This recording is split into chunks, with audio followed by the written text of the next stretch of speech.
atenção. Nós somos um povo que está se preparando para o juízo, que não vai acontecer, está acontecendo. A ciência não pode ser mais importante nunca do que um assim diz o Senhor. Nunca, irmãos, permitam que ninguém venha aqui e diga para vocês que qualquer homem ímpio, que nunca na sua vida serviu ao Deus verdadeiro, ao Deus de Abraão, Isaque e Jacó, e diga para vocês assim, o que ele disse é isso, se não estiver em conformidade com assim diz o Senhor, que seja anátema. Vem aqui na frente, irmão, vem aqui e canta, que lindo, amém. Não pode, não, você quer ir para o céu, né? Não, vir aqui cantar pode ser muito bom, mas esse não é o teu objetivo. Se for, tu é um miserável, pobre, cego e nu. Irmãos, vamos conversar um pouco, subordinados ao seguinte tema: mulheres e homens preparados para o juízo. O juízo está logo à frente ou não? Muito próximo o juízo. Deixa eu perguntar uma coisa para a igreja. Vocês sabem que eu gosto muito de conversar com vocês. Eu não prego, não sou pregadora, eu converso com a igreja. Nós, em alguns momentos da vida, precisamos ser radicais, sim ou não? Sim, sim. Há situações em que nós temos que ser radicais? Sim. O Senhor Jesus, ele disse assim, certa vez: eu sou o caminho e mais o quê? A verdade e a vida. Ele não deu opção para dois caminhos, para duas verdades. Ele não colocou opção, ele foi radical. Ele disse assim, olha, eu sou o caminho, a verdade e a vida. Só tem esse caminho e pronto. Se nós pensarmos no contexto do período de Laodiceia ou da igreja de Laodiceia, quem seria o equilibrado no período de Laodiceia? Pensem rápido, para a gente evoluir. Quem é o equilibrado? Quem é, irmão, o equilibrado no período de Laodiceia? Não faz ideia? Irmãos, pensem comigo. O período de Laodiceia apresenta um quente. Apresenta um frio. E traz para nós o equilibrado. É quem? O morno. O morno é o equilibrado do período de Laodiceia. E ele vai ser o quê? O que vai acontecer com esse morno? Vomitado. É isso mesmo. Porque não és quente nem frio, vomitar-te-ei da minha boca. Então, aquele equilibrado entre nós, no período que vivemos, que é o período de Laodiceia, ele será o quê? Vomitado. Porque Deus procura adoradores que sejam o quê? Quente ou frio, é isso mesmo. Porque o frio ele pode se tornar o quê? Quente. E o morno? A gente não espera muita coisa do morno. Então Deus procura adoradores que sejam radicais. Ele quer pessoas radicais nesse período da história da terra. Pessoas que escolhem servi-lo com inteireza de coração. O morno, que é aquele mais ou menos equilibrado, ele pode ser vomitado. Preste atenção, irmãos. Eu estive pesquisando sobre a igreja que estava estabelecida em Laodiceia. Era uma igreja, uma cidade rica, uma cidade que tinha indústria de tecido, algo que não era tão comum para a época. Era uma cidade que tinha clínica com médicos que cuidavam da vista, dos olhos, algo que era super fora do comum também para sua época. E Deus usa essa cidade como exemplo e diz assim, porque és o quê? Pobre, mas a cidade era rica.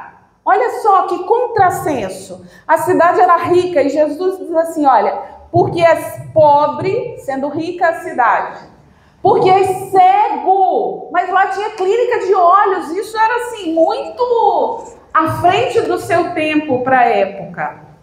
E é nu, mas lá tinha fábrica de tecidos.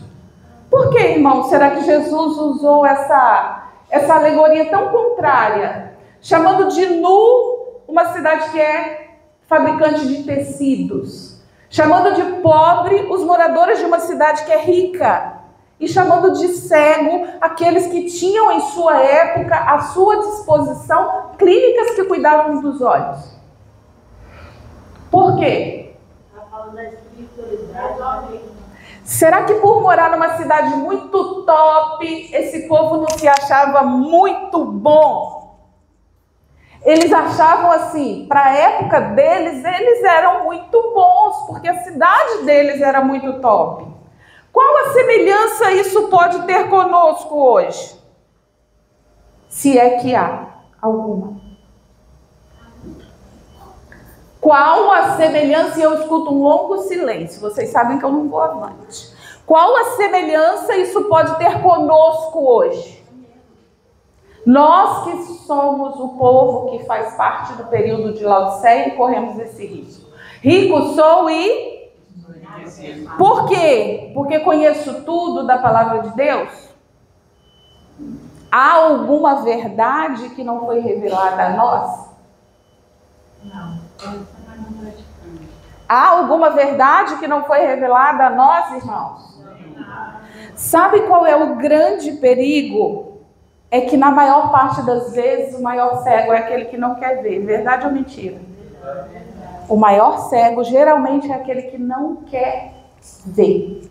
Irmãos, eu encontro às vezes entre nós pessoas que dizem o seguinte: nós devemos e podemos ter segurança e certeza da salvação, porque nenhuma condenação há para aqueles que estão em Cristo Jesus. Vamos ler esse texto? Eu vou pedir ao Rafael que, por favor, não coloque o texto, tá bom? Vamos deixar o pessoal tentar localizar na Bíblia.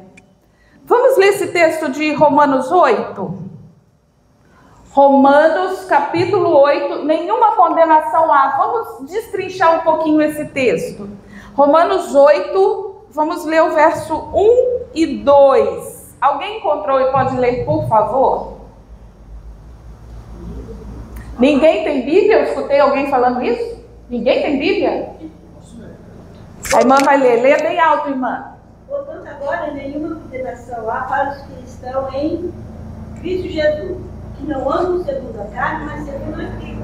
É até o verso 2, tá? Porque a lei do Espírito de vida em Cristo Jesus me livrou da lei do pecado e da morte. Irmãos, o texto diz assim, olha, porque agora nenhuma condenação há para os que estão... Amém, glória a Deus, esses somos nós. Verdade ou mentira? Mas o texto continua. Ele diz assim, que não andam segundo, mas segundo... Vamos então andar mais um pouquinho. Agora nós vamos ler do verso 3 ao verso 10. Pouco a pouco, acompanhem comigo. E se Cristo está em vós, o corpo, na verdade, está o quê, irmãos? Morto por causa do pecado. Mas o Espírito vive por causa da justiça. Irmãos queridos, só uma pausa aqui. Já viram morto se sentir ofendido? Alguém aqui já viu morto falar mal de alguém? Já viu morto se magoar ou magoar alguém? Alguém já viu morto com raiz de amargura? Tem algo errado. Vamos avante. Se nós não estamos sendo esses que vivem no Espírito, estamos vivendo essas coisas que morto vive. Vou ler o verso 11 e 12. E se o Espírito daquele que dentre os mortos ressuscitou a Jesus habita em vós, aquele que dentre os mortos ressuscitou a Cristo também vivificará os vossos corpos mortais pelo seu Espírito que em vós habita. De maneira que, irmãos, somos devedores não à carne para viver segundo a carne. Irmãos, nós somos devedores a quem? A Deus. Há algum problema de interpretação de texto ou vocês estão com medo de me responderem? O texto diz, nós somos devedores a Cristo, irmãos. Nós acabamos de ler. Não somos devedores à carne. O Espírito daquele que vivificou a Jesus, ressuscitou a Jesus, vivificará quem? A nós também. Glória a Deus por isso. Mas se nós vivermos na carne, nós seremos escravos de quem?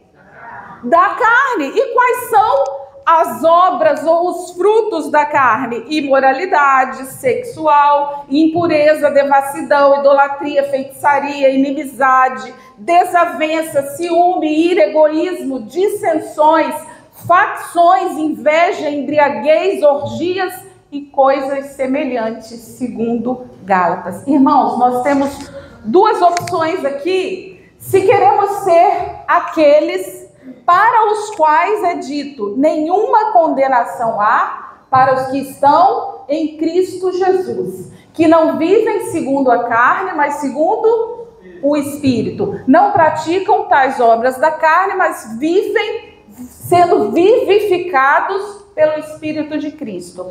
Esses são co-herdeiros de Cristo. Nós temos duas opções segundo o texto bíblico. Ou somos escravos da carne para servirmos a carne, ou somos co-herdeiros de Cristo e herdaremos com Ele todas as coisas. A escolha é nossa, é simples assim. Lembra que falamos no início, nós temos que ser radicais? Há um momento na nossa vida que nós temos que ser radicais, não podemos ser aqueles equilibrados, mas sim devemos escolher, ou somos frios, ou somos quentes. Mornos jamais, porque esses já têm uma sentença, serão vomitados da boca do Senhor, isso Ele o disse. A princípio, como eu estaria aqui pelo Departamento da Mulher, a proposta era mulheres preparadas para o juízo. Mas a igreja não é composta só de mulheres, a igreja tem mulheres e homens. Então, mulheres e homens devem estar preparados para o juízo, todos nós.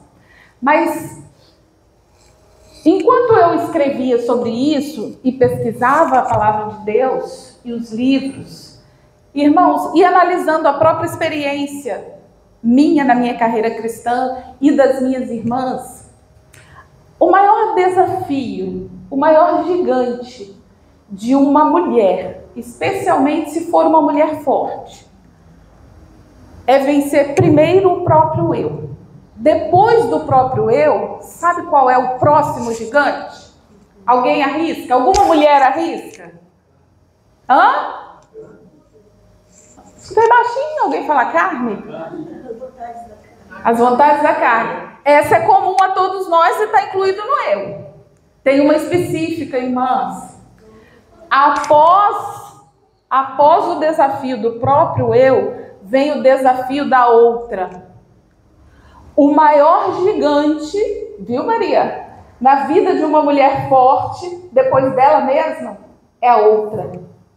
Sabia disso, Matilde? Sabia. Você sabia disso, Gleice? Não sabia? Pois é. Especialmente se a outra for uma mulher forte também. Porque mulheres fortes não têm medo de mulheres fracas. Mas mulheres fortes têm medo de mulheres fortes. Porque elas olham para essa mulher forte e pensam, né, irmã? A irmã lá disse, eu sei que é. Porque a mulher forte olha para outra mulher forte e diz assim, não é possível que ela seja tão boa. Eu sou melhor do que ela, né, irmã? Não é possível. Eu consigo ser melhor do que ela. Irmãos, tem um gigante no meio de nós, mulheres, que precisa de fato ser destruído depois do nosso erro. É nós olharmos umas para as outras como rivais e competidoras, e não como irmãs em Cristo, que precisamos ombro a ombro nos ajudar para chegarmos todas ao céu. Vou contar aqui para vocês. Há alguns dias atrás nós estivemos fazendo uma programação em uma igreja nossa para casais. E durante essa programação, logo após terminar a programação da parte da manhã, uma irmã casada chegou até a mim, uma irmã que eu não conhecia, não tenho intimidade, nunca a havia visto antes. E essa irmã, ela me abraçou e ela chorava copiosamente no meu ombro. A única coisa que eu tinha certeza naquele momento é que ela precisava de alguma ajuda, de algum apoio, que pelas circunstâncias ali eu não tinha como ajudar. Mas eu podia acolher ela, eu podia dar o meu ombro naquele momento e confortar ela com a certeza de que Jesus conhece todas as nossas necessidades e Ele supre todas elas a seu tempo, apesar de não conhecer qual era a dor dela. Irmãos, nós mulheres temos muita dificuldade de acolhermos umas às outras. Nós queremos habitar no mesmo céu, mas não conseguimos habitar na mesma terra. Há um espaço geográfico que às vezes é pequeno demais. A gente acha pequeno demais para todas nós, mas queremos habitar o mesmo céu. A gente precisa pensar sobre isso. Irmãos, olha só as incoerências da religião moderna. Nós acreditamos que nenhuma condenação é para nós porque vivemos no Espírito, mas a nossa religião permite vivermos no Espírito sendo egoístas. Vivemos no Espírito tendo língua maldosa. Vivemos no Espírito contando mentira um para o outro. Vivemos no Espírito, mas temos contendas e desavenças. Nós vivemos no Espírito? Não. E algumas dessas coisas, afinal, é verdade ou mentira que há entre os crentes? Verdade. Irmãos, eu acho que já devo ter dito isso aqui, porque eu sempre falo isso. Eu sempre peço a Deus, Senhor, não me permita sair da minha casa para entreter a tua igreja. Porque a igreja não precisa de entretenimento. A igreja precisa ser preparada para o juízo, que não virá, está acontecendo, não é no futuro, é hoje. Eu meditava essa noite e pensava assim, quando, na época de Jesus Cristo, eles se reuniam a cada sábado na sinagoga, eles se reuniam para quê? Para que eles se reuniam nas sinagogas a cada sábado? Para ensinar. A palavra era lida, certo? E o doutor da lei explicava, porque o povo não entendia, pelo menos era isso que eles criam, que o povo não tinha condição de interpretar a palavra. Então eles liam a palavra e o doutor da lei explicava para o povo, segundo o próprio entendimento do doutor da lei. É assim que funcionava. Hoje nós viemos à igreja a cada sábado, na nossa geração, para ouvir da palavra, mas para muito também discutirmos dos nossos problemas em relação à palavra. Será que mudou um pouco do que acontecia no passado? Mudou, irmãos. Mudou. Com certeza mudou. Porque se nós ficarmos só na palavra, muitos não aguentam, acham só a palavra chato. Acham só a palavra meio entediante. Quando eu pedi para alguém ler o texto, que eu pedi a Rafael para não colocar o texto na tela, alguém disse assim, ninguém vai ter a Bíblia. Alguém disse aqui. Não foi eu que disse, alguém disse. A gente nem quer saber mais da Bíblia. Por isso que é cômodo botar no telão, porque a gente não precisa mais ter contato, intimidade com a palavra de Deus. E com isso a gente vai ficando formal, sabe? A gente vem a cada sábado, mas a gente às vezes não lembra nem o que foi dito quando a gente termina e sai ali a porta. Às vezes se perguntar sobre o que foi pregado, a gente não tem muita certeza. A gente não sabe muito bem, porque o formalismo nos mantém sentados a cada sábado no banco da igreja, sem sermos transformados. Olha esse texto aqui, o que ele fala sobre o formalismo. A religião pessoal entre nós, como povo, está em baixa. Isso há mais de 100 anos atrás. Há mais de 100 anos atrás, escute bem, a religião pessoal entre nós, como povo, está em baixa. Há muita forma, muitos rituais religiosos, muita religião de palavras, mas algo mais profundo e sólido deve ser incorporado à nossa experiência religiosa. Irmãos, o texto diz assim que há muita forma, sabe o que são muitas formas? Agora os irmãos levantem-se, por favor, porque a plataforma vai ser formada. Isso é um formalismo. Agora os irmãos coloquem-se de pé para cantarmos o hino final. Isso é um formalismo. Tudo associado à nossa liturgia. Mas é uma religião só de palavras, está dizendo o texto. Algo mais profundo e uma experiência maior é necessária na vida de cada um do povo de Deus. É o que está dizendo o texto, irmão. Isso há mais de 100 anos atrás. Hoje, o que é que nós diríamos se houvesse um profeta entre nós? O que ele diria, irmãos? A religião de palavras é o quê? O que é uma religião de palavras, Leite? É o quê, irmão? Teoria todos sabem? Conhecem a teoria da nossa religião?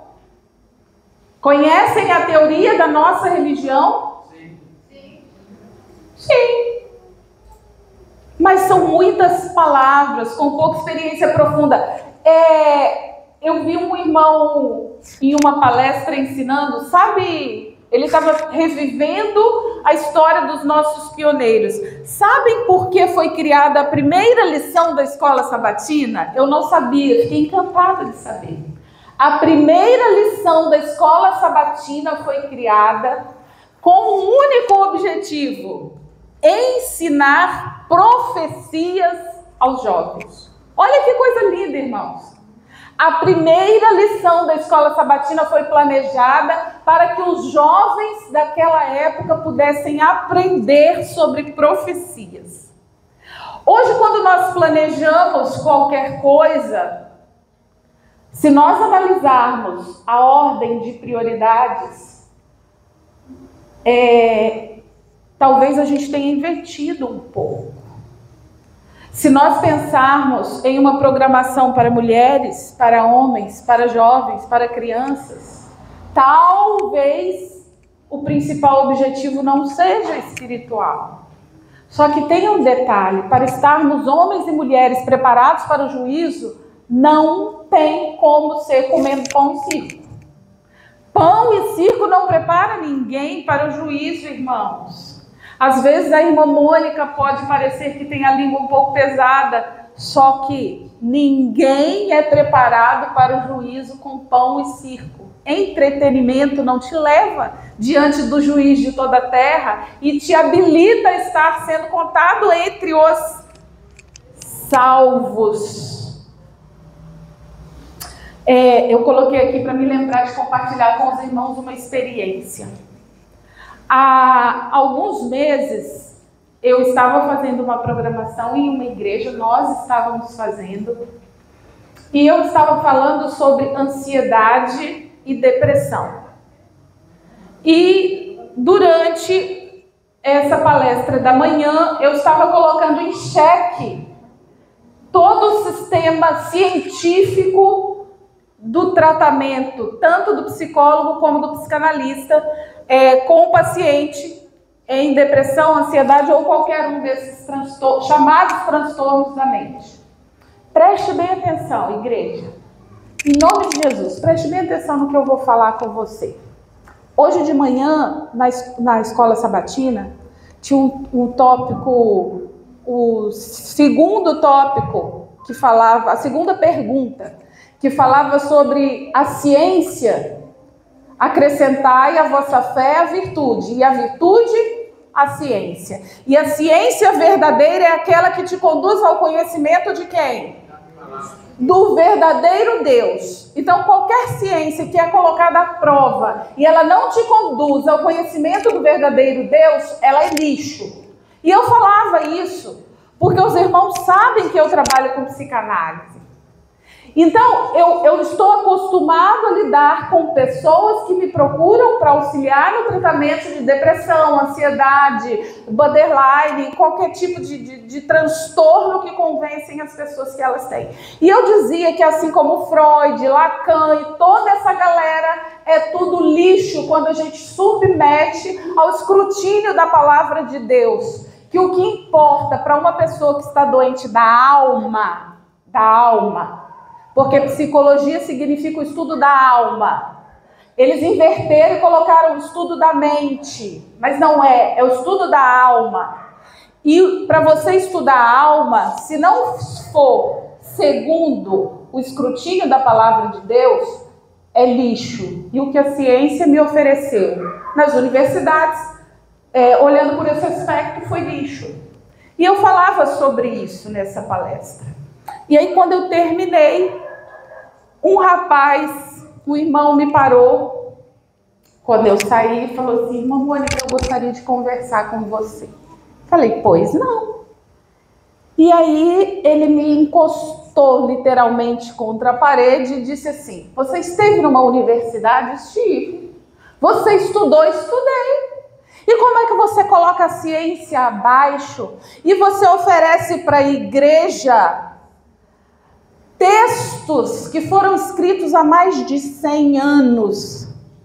A ciência evoluiu muito nos últimos 100 anos. Tudo bem, mas a palavra de Deus é a mesma. O texto que foi oferecido há 100 anos e aquele que foi oferecido há 2000 anos atrás por Jesus Cristo e os apóstolos, ele não evoluiu. Ele continua o mesmo. A verdade continua a mesma. O nosso Deus continua o mesmo porque ele não muda. Você não pode oferecer para a igreja soluções que estão pautadas em uma palavra escrita há mais de 100 anos. Irmãos, prestem bem atenção. Se eu ofereci à igreja uma palavra que tem mais de 100 anos, eu errei. Porque eu devo oferecer à igreja uma palavra que tem mais de 2000 anos. Eu falei para ele. 100 anos é pouco, já tinha muita corrupção no mundo. Pelo menos uns 2000 anos atrás eu tenho que procurar o texto. Preste atenção, irmãos. Preste atenção. Nós somos um povo que está se preparando para o juízo, que não vai acontecer, está acontecendo. A ciência não pode ser mais importante nunca do que um assim diz o Senhor. Nunca, irmãos, permitam que ninguém venha aqui e diga para vocês que qualquer homem ímpio, que nunca na sua vida serviu ao Deus verdadeiro, ao Deus de Abraão, Isaque e Jacó, e diga para vocês assim, o que ele disse é isso, se não estiver em conformidade com assim diz o Senhor, que seja anátema. Seja eu, seja qualquer um, que seja anátema. Para nós importa muito mais a simplicidade de um está escrito do que qualquer intelectual que ofereça qualquer coisa para nós. A igreja entende isso? A igreja entende isso?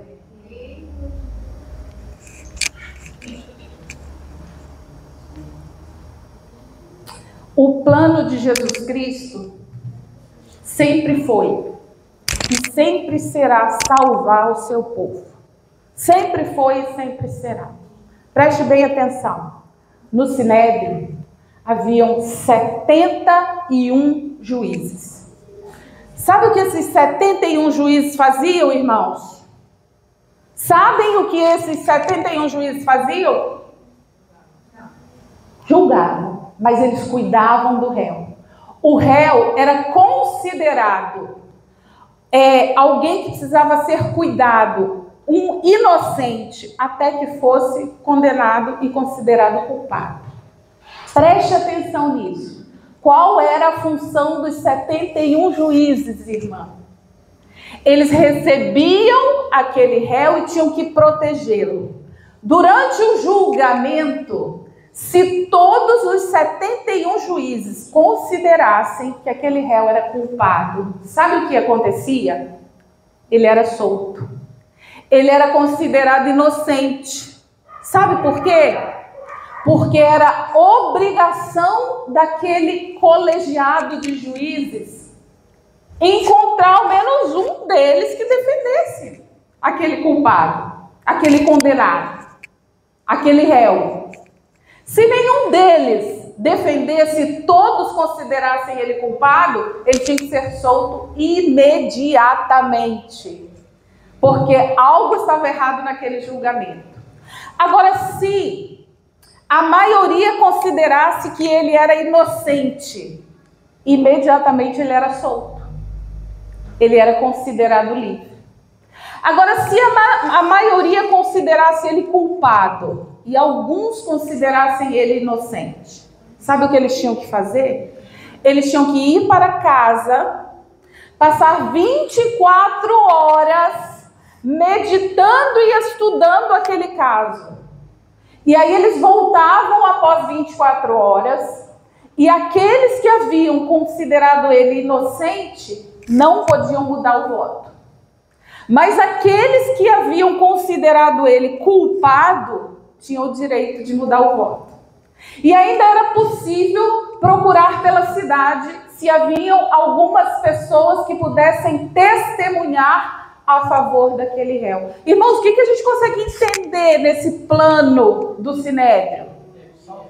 O ato era salvar a pessoa. O objetivo era salvar e não condenar. Qual o objetivo do juízo que está acontecendo no céu? Não tenha dúvida, o objetivo, quando a gente fala assim, assentou-se o juízo no céu, o nosso primeiro pensamento ou sentimento é tremer de medo. Mas assentou-se o juízo para buscar salvar os que estão perdidos. Esse é o plano. Isso o Sinédrio fazia como modelo, porque é isso que Deus quer, salvar a cada um de nós. E não condenar. Ele não está procurando com lupa qual é o teu pecado, não. Ele está procurando com lupa um motivo para te perdoar. É isso que ele quer. É claro que na época do Senhor Jesus, o Sinédrio já estava todo corrompido, porque Herodes já havia mandado matar todos aqueles juízes que eram segundo o coração de Deus, que amavam a Deus.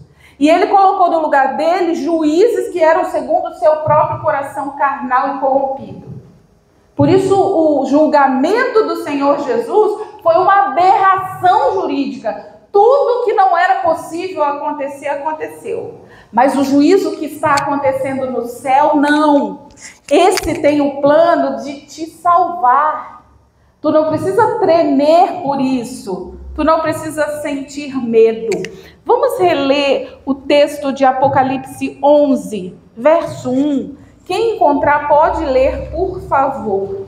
Apocalipse, capítulo 11, verso 1, que foi o texto que nós lemos para a base de nossa oração. E foi-me dada uma cana semelhante a uma vara. E chegou o anjo e disse: levanta-te e mede o templo de Deus, e o altar e os que nele adoram. Irmãos, quem está sendo medido? E medido, o que é a vara que te mede? O que é a vara que te mede? O que é a vara que está sendo utilizada no juízo? A lei de Deus. É a lei de Deus. Essa é a regra que é utilizada para medir. Nós somos os adoradores. Nós estamos sendo medidos. Leia, por favor, Apocalipse 12, verso 6. se não me falha a memória. 12, verso 6.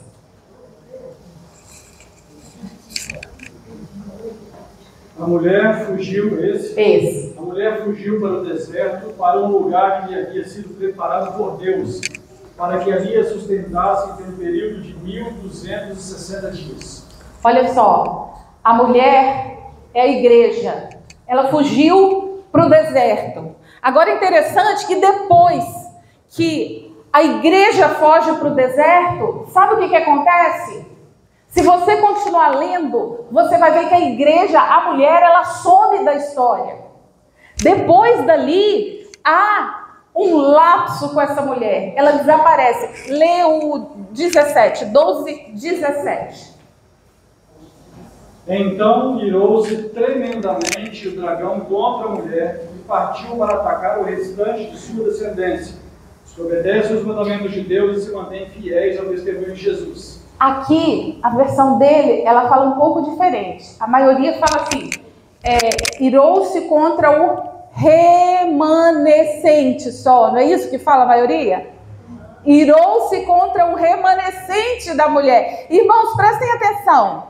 Por favor, em nome de Jesus, preste atenção nisso que eu vou te falar. A mulher vai para o deserto e depois dali ela apostata. E depois que a mulher apostata, sobra quem? O remanescente. O dragão está irado é contra o remanescente, porque a mulher apostatou.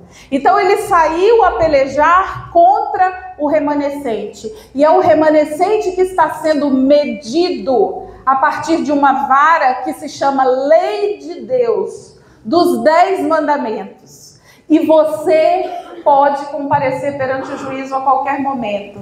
Igreja, eu vou dar um spoiler para vocês. O fim da história já tem um vencedor. Já sabemos quem é o vencedor e quem serão os vencidos. Já sabemos o caminho. Cada um de nós agora é livre para escolher o caminho que desejamos seguir para sermos contados entre aqueles que estão do lado do Cordeiro, que serão chamados de vencedores. Porque eles venceram a carne, venceram o diabo, e diante do juízo, eles foram medidos e encontrados dignos de viver com o Cordeiro para sempre, por toda a eternidade. Nós precisamos estar de pé quando o nosso nome for chamado. E há uma condição simples, básica para isso. Simples e básica para isso. Nós devemos estar, de fato, vivendo em espírito. Vivendo em espírito, irmãos. As contendas, as divisões, as facções, as línguas maliciosas, o pensamento ruim, a mentira, tudo aquilo que é mal e nos separa do nosso objetivo, do nosso foco, que nos traz a cada sábado nessa igreja, precisa ser vencido. A gente não pode vir aqui a cada sábado passar tempo. Vem aqui na frente, os irmãos vem aqui e cantam. Que lindo, amém. Não pode. Não, você quer ir para o céu, né? Não. Vir aqui cantar pode ser muito bom, mas esse não é o teu objetivo. Se for, tu é um miserável, pobre, cego e nu. Tu tem que vir aqui porque tu quer ir para o céu. Esse é o plano. Esse é o objetivo. E no spoiler eu digo para vocês, já sabemos do lado de quem devemos estar. Do lado do Cordeiro. Nós devemos ser aqueles que andaremos com Ele por toda a eternidade. Seguiremos Ele por onde quer que Ele for. Devemos estar preparados em nome de Jesus. É o que eu desejo para mim e para cada um dos irmãos. Amém? Amém. Nós vamos